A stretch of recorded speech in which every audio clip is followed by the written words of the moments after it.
میرے رسول پاک صلی اللہ تعالیٰ علیہ وآلہ وسلم ارشاد فرماتے ہیں کہ تمہیں بتاؤں گھروں میں سب سے بہترین گھر کون سا ہوتا ہے؟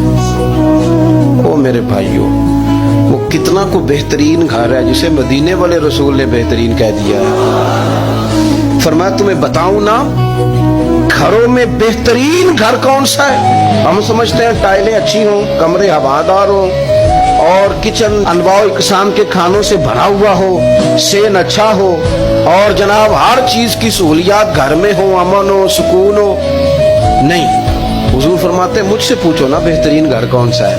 تو یا رسول اللہ بتائیے، سیاستہ میں حدیث ہے، کریم رسول فرمانے لگے گھروں میں بہترین گھر وہ ہے جس میں کوئی یتیم رہتا ہو اور اس کے ساتھ سلوک اچھا کیا جاتا ہو، اچھا سلوک کیا جاتا ہو، یتیم کو رکھا جائے پھر اس کی پوری نگرانی کی جائے، اسے پورا پیار دیا جائے، اسے پوری محبت دی جائے، یتیم رہتا ہو اور اس کا خیال بھی رکھا جاتا ہو۔ اور میرے نبی کریم صلی اللہ تعالی علیہ وسلم فرمانے لگے تمہیں بتاؤں نا کہ گھروں میں بدترین گھر کون سا ہوتا ہے؟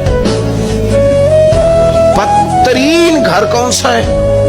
حضور بتائیے، فرمایا جس میں کوئی یتیم رہتا اور اس کے ساتھ سلوک نہ صحیح کیا جاتا ہو، اس کو تکلیف دی جاتی ہو، وہ کرب میں ہو، وہ تکلیف میں ہو، وہ اذیت میں ہو۔